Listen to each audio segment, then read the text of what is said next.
আজকের এখন ওয়েদারটা মানে দারুণ সুন্দর, দারুণ একটা হাওয়া দিচ্ছে। এই মাত্র মানে বৃষ্টি হয়েছে এখানে, এই জন্য দারুণ সুন্দর একটা হাওয়া দিচ্ছে। ঠান্ডা হাওয়াটা যে বয় না সমুদ্রের ধারে, এখানে ঠিক তেমনই বইছে। আর হ্যাঁ, অনেকেই আমাকে জিজ্ঞাসা করেছিল যে তুই হোম নার্সিং করছিস, কেমন লাগছে, অসুবিধা হচ্ছে নাকি।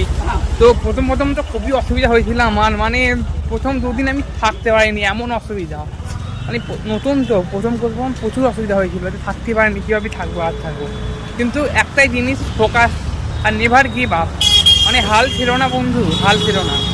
মানে তুমি যাই কাজ করো না কেন, নার্সিং বলতে, নার্সিংয়ের জন্য নয়, তুমি যেই প্রফেশনেই থাকো না কেন, যাই কাজ করো না কেন, শুধু একটাই কথা মনে রাখবে, নেভার গিভ আপ। মানে হাল ছাড়লে হবে না।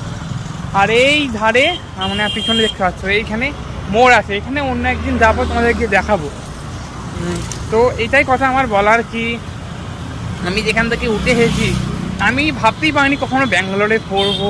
তারপর আর অনেক কিছু আমি কখনো জীবনে ভাবতেই পারিনি আমি হোম নার্সিং যথাযথ পেয়ে যাবো, তারপর ব্যাঙ্গালোরে পড়াশোনা করবো, আমি কোনো স্বপ্নেও ভাবতে পারিনি। ছোটো থেকে একটা ইচ্ছা ছিল, লাইফে কিছু একটা করতে হবে, গ্রাম থেকে বেরোতে হবে, তা না হলে কিছু হবে না। এই জেদ নিয়ে আমি পড়েছিলাম বলে আজ আমি নিজে গল্প করে বলতে পারি, আজ আমি এই জন্য আমি এখানে এই জায়গায় আসতে পেরেছি। তো একটাই কথা আমি তোমাদের সবার সাথেই বলবো কি, যাই করো না কেন, তুমি নিজের প্রতি বিশ্বাস আর মানে হাল ছাড়বে না, যাই করো দেখবে সাকসেস একদিন নিজে নিজেই চলে এসেছে। এইটুকুই বলা আমার ভাই বোন সবাই যারা এখন থেকে পড়াশোনা করছে, উচ্চ মাধ্যমিক দিলে, এখন মাধ্যমিক দিচ্ছ, সবাইকে এটাই আমার বলার উদ্দেশ্য যে সবসময় নিজের প্রতি বিশ্বাস রাখো।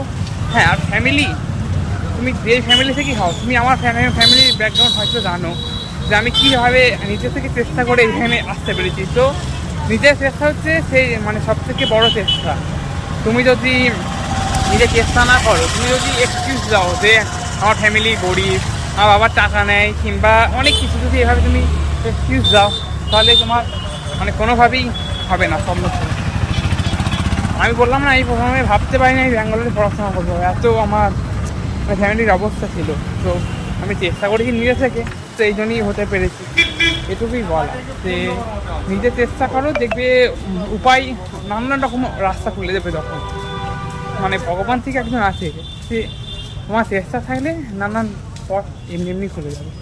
এটুকুই বলা আমার ছোটো মানে ভাই বোন এদেরকে, তারা আমার ভিডিও দেখো, যে নেভার গিভ আপ, মানে হাল ছেড়ো না কখনো, চেষ্টা করে যাও, দেখবে একদিন সফলতা পেয়ে যাবে। ঠিক তো চলো, প্রায় আমি নিতে গিয়েছিলাম এই পকোড়া আর এইসব পকোড়া বেগুনি এগুলো নিতে গিয়েছিলাম। তো কী আর বলবো, একটি ভিডিও আমি এখানেই শেষ করছি।